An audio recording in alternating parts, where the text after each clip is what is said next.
is Andrew Hershey. I'm a child neurologist at Cincinnati Children's Hospital. I'm here today to talk about the management of migraine in children and adolescents.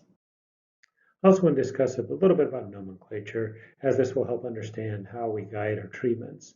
First of all, migraine is the disease, not the event, so really shouldn't be calling it migraines, but rather headaches is one of the features. In addition, in children, outside of this talk, others will discuss the periodic syndromes, but other episodic events that may be co-associated within patients that have migraine. Again, the events are episodic, so no matter what the frequency, whether they're infrequent or almost every day.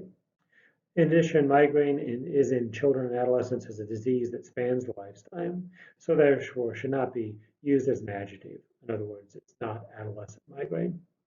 And finally, chronic migraine is a subcategory of migraine. By definition, again, headaches are episodic throughout, independent of the frequency. So the objectives of today's talk is to understand the multidimensional approach to the management of migraine in children and adolescents. We will discuss the acute therapies in the approach, the prevention therapies and approach, as well as try to put it all together. The management of migraine in children and adolescents requires a multimodal approach. One of the first keys for this approach is to actively engage the child or adolescent in all aspects of the decision-making process. The child and adolescent really have to decide what medications they may want to use, if they want to use medications, and to make sure that they're on board. Otherwise, adherence or even expectation, as I'll discuss later, may not be as effective. For the acute treatment, it needs to be safe and effective, and the child has to be willing to use it. We oftentimes provide goals of the acute treatment that may be somewhat lofty, but we tell the child or adolescent our goal is to get to the point that 10 times out of 10, their headache is gone within an hour and they're back to normal. And if we don't get to that point, we'll continue to work with them until we get to that point. For preventive treatment, it may have multiple different therapies, including pharmaceutical interventions to reach a limited goal, as well as continued intervention that requires healthy habits and possible behavioral interventions. Again, at this point, we also discuss a goal with the child. And our goal we oftentimes express is to try to get down to less than one headache a week with minimal or no disability. Why is this important? Well, right now there's a significant amount of gap in prevention. Although the study is approximately 10 years old and there have been advances, it does show that there remains many gaps, although several studies have been tried. So as a result, we oftentimes have to translate from adults. But this can be problematic as they may not be all generalizable. And prevention does not mean only medication. If we look at some of the acute medications that are available, we find that many of them have a plus, minus, or a negative in several of these columns, showing that there's still many gaps to fill. In addition, on prevention, you'll focus on the second to last column. You'll see that the evidence that we have for prevention also remains quite low, and many of these treatments have been identified as non-significant in terms of the response patterns. In order to address this, there's recently been both trial guidelines as well as acute and treatment guidelines. The trial guidelines were published in 2019 and are really designed for the guiding the preventive treatment trials, and so that we can all have a consensus by which we can base a treatment approach. The acute treatment guidelines came out in the fall of last year and were co-developed by the American Academy of Neurology and the American Headache Society, published in both their separate journals. And I'll review some of these acute guidelines in the next following slides. As far as prevention guidelines, these were simultaneously developed by both organizations and published simultaneously. And these were reviewed toward the end. So as far as the acute treatment guidelines, some key factors were developed. One, you need to focus on acute early treatment. Catch it early so that the medicine has a better chance of working. Choose the most appropriate route based on the attack.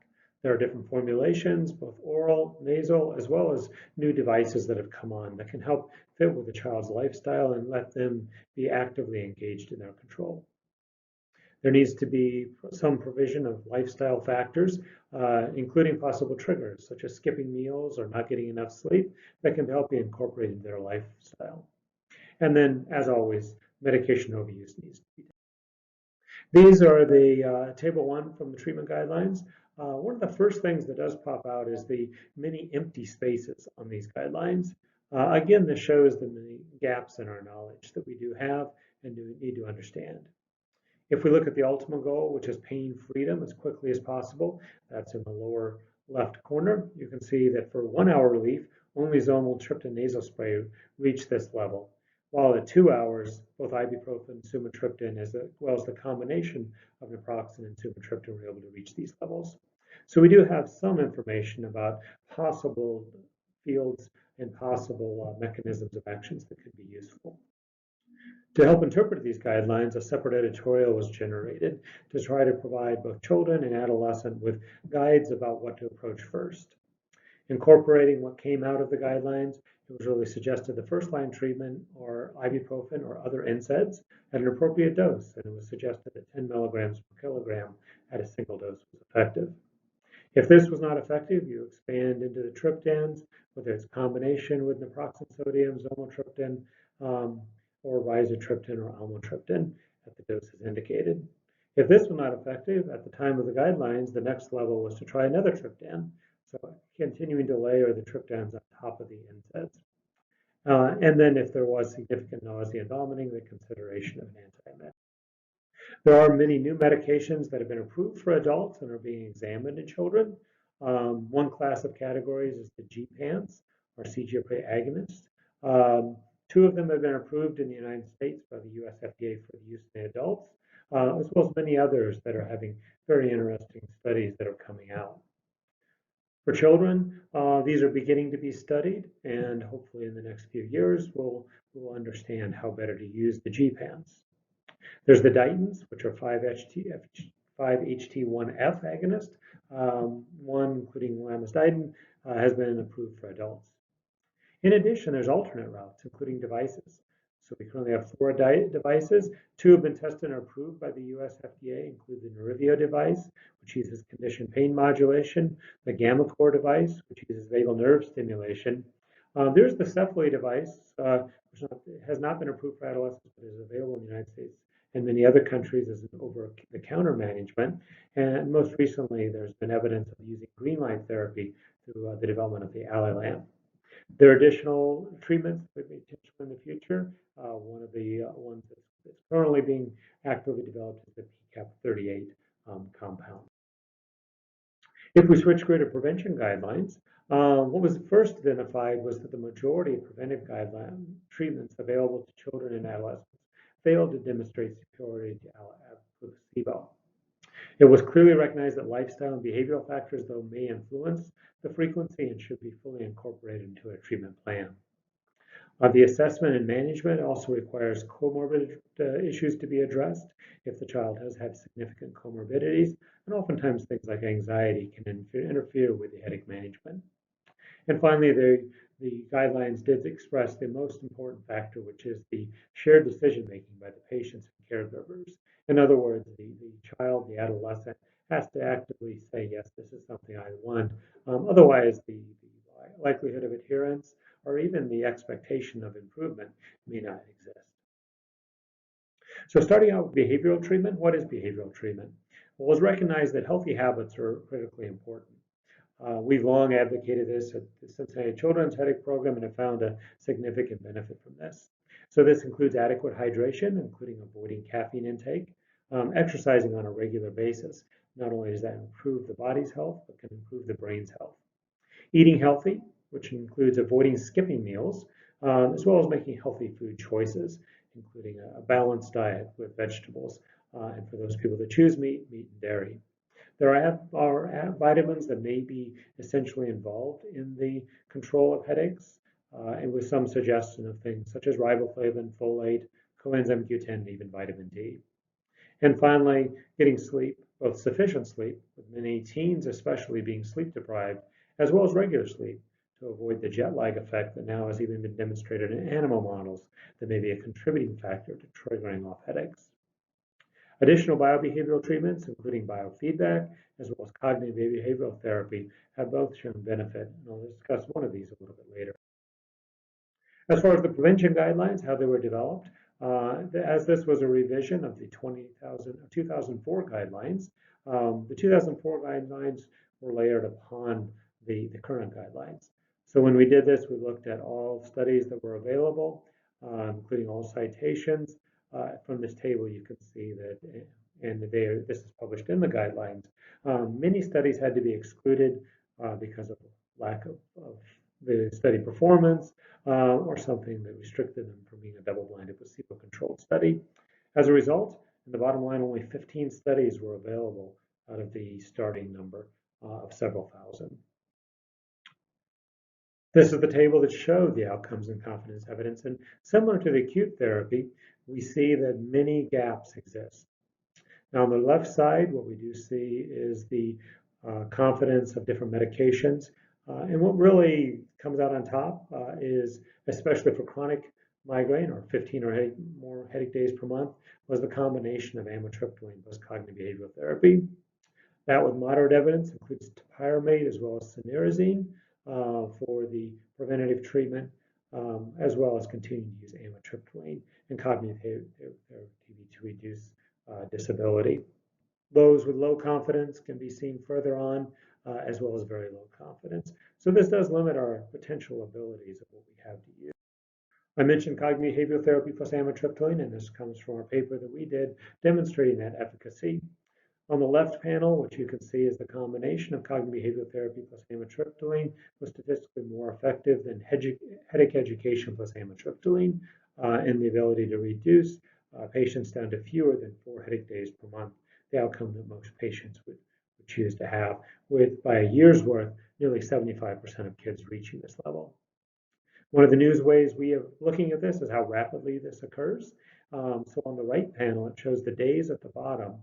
Some interesting things is during the baseline screening phase, there's really no change in terms of the odds of having a headache on a particular day. But when we looked at it once treatment began, the solid bar shows the combination effect, efficacy over the control headache education plus amitriptyline. I point you to one interesting observation is there does seem to be an inflection point approximately 8 to 10 weeks after the initiation therapy. And through other studies, which I'm not going to present, but are in the development, we show this seems to be in a consistent inflection point, allowing the practitioner to realize that at 8 to 10 weeks after treatment, this may be an important part for reassessing how well the child is doing.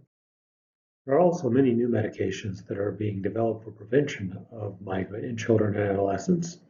Several of these have already been approved and tested in adults, including the CGRP antibodies, as well as more recently some of the CGRP antagonists that may be also useful for prevention, as well as some devices.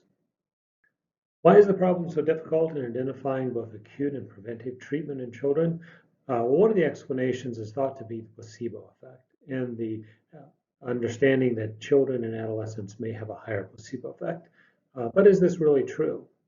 To start to answer this, we have put together the response patterns for many of the medications that have been used for adults and children, and overlaid this in the red line, the response to placebo.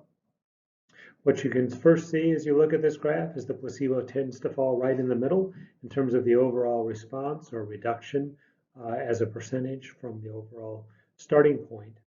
In addition, what you also see is that that inflection point at 8 to 12 weeks appears to exist across all these agents, again suggesting a time course where 8 to 12 weeks after initiation of treatment, the most significant effect in terms of response can be seen whether it's adult or children.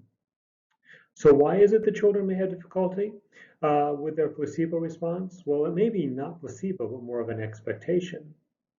Before the studies are done in children and adolescents, they're oftentimes not only reported as efficacious and approved for adults, but actually publicized and advertised by the sponsors. What this does is create an expectation that they will work. And many of the times then the children and adolescents will read about this and have this expectation of the efficacy of the drugs that enhances the response. When this was looked in the pain field, what could really be seen is that the global impression of change, which is shown in the middle, can be influenced by multiple different factors. On the left side is the most significant factors that will contribute to the improvement.